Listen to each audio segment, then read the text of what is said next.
সম্প্রতি royal ATS শোরুমের বিরুদ্ধে গরিব ছাত্রদের কাছ থেকে জোরপূর্বক টাকা আদায়ের গুরুতর অভিযোগ উঠেছে। অভিযোগ অনুসারে শোরুম কর্তৃপক্ষ বিভিন্ন অজুহাত ছাত্রদের উপর চাপ সৃষ্টি করে টাকা আদায় করছে। অভিভাবকদের ভাষ্য মতে তাদের সন্তানরা এই ঘটনা প্রত্যক্ষ করেছে। শোরুম কর্তৃপক্ষ তাদের কাছ থেকে টাকা নিয়েছে। যদিও শোরুমের মহিলা প্রতিনিধি দাবি করছেন যে ছাত্রদের কাছ থেকে কোনো টাকা নেওয়া হয়নি। এই অভিযোগ ভিত্তিহীন, বাস্তবতা কিন্তু ভিন্ন। অভিযোগকারীরা স্পষ্ট দাবি করেছেন যে ছাত্রদের কাছ থেকে অবৈধভাবে টাকা আদায় করা হয়েছে এবং তারাই অর্থ ফেরত চাচ্ছেন। ঘটনার পর ছাত্ররা শোরুমে ফোন করে তাদের টাকার দাবি জানাচ্ছেন। তবে শোরুম কর্তৃপক্ষ এই দাবি অস্বীকার করছে।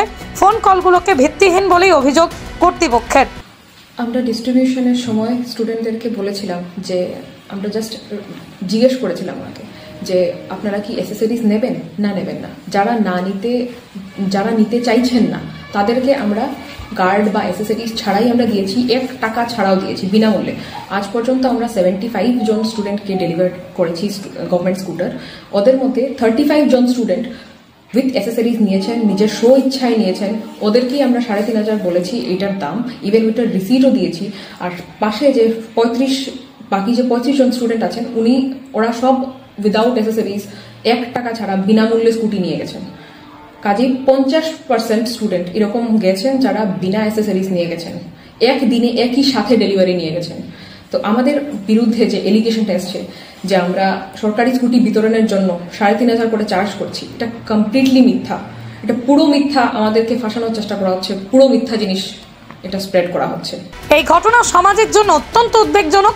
সঠিক তদন্তের মাধ্যমে প্রকৃত সত্য উদ্ঘাটন করা হোক, এমন অভিযোগের পরিপ্রেক্ষিতেই সবার কাছে একটা প্রশ্ন উঠেছে, এ ধরনের আচরণে কি কোনো শাস্তি হবে? কর্তৃপক্ষ যদি এ ধরনের অভিযোগের যথাযথ সমাধান না করে তাহলে সাধারণ মানুষ তাদের অধিকার রক্ষায় সোচ্চার হবে। ব্যুরো রিপোর্ট, বরাক বাণী নিউজ নেটওয়ার্ক। গুজবে নয়, খবরে থাকুন। হ্যালো, জন্নতুল ফেরদৌসের নাম্বার নেই এটা? জি। ও তারা যে স্কুটি পাইছিল, স্কুটি আনতে সময় কোনো টাকা দিতে লাগছিল নি? তারা লাগছে। কত টাকা দিতে লাগছে? 3500। ও মানে কিতা কইয়া লইছো নি টাকা এগুইন? সে স্কুটি নিতে টাকা 3500 লগে নিতে লাগবো। মানে ওটা তাই কইছে যে টাকা তো লাগতো না।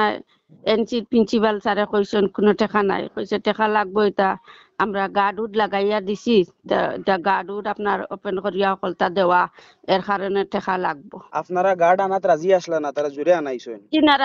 রাজি না। আমরা কইছি পয়লা এটা তো কোনো টাকা পয়সা কিচ্ছু লাগে না, টাকা তো স্যারে না করতেন। কইছেন এটা আমরা গার্ডউড লাগাইয়া দিছি, গার্ডউড সবকিছু আছে, এগুলো টাকা পয়সা লাগে। তারা মানে ফোর্স করছেন আপনারা মানে গার্ড লাগাইবার লাগে? জিও জিও। জুবেদা খানমর নাম্বার নেই এটা? হ্যাঁ। তো তারা স্কুটি পাইছিল মনে হয় কয়েকদিনের ভিতরে। হ্যাঁ, তারা স্কুটি আনার সময় দাদা কোনো টাকাও দিতে লাগছে?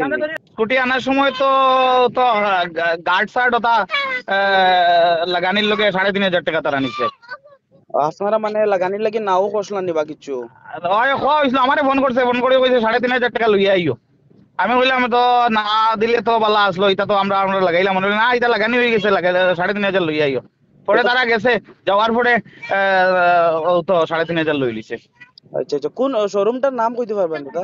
ওই তো শোরুম করিমগঞ্জে জামাল কন্ট্রাক্টর উলসা সাইতে দেন এর শোরুম করিমগঞ্জ। আচ্ছা আচ্ছা, চিনছি দাদা, ঠিক আছে।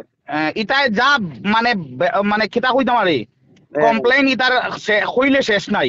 আরো গরিব একটা ফ্যামিলি গেছে, ইয়া সালে আমার ছাত্রী, তারা কইছে না না না এটা লাগাই দিছি, এটা পয়সা দেওয়াও লাগবো। হয়ার স্টারের কাছে টাকা নাই, আনতে পারেন না। তারা কইছেন কি আর আমি কইতাম, হ্যাঁ কালকে ফোন করা হয়েছে, কইয়া দিছি, লাগানি লই লিছি। আমি কইলো খুলিয়ে রাখি দেও, এর বাদে কই না না দিয়া যাইতে লাগবো। এটা যা ব্যবহার করছে আর আপনারা এই সমস্ত শোরুম না দেওয়াটাই ভালো। এই সমস্ত জিনিস তারা শয়তানি করে।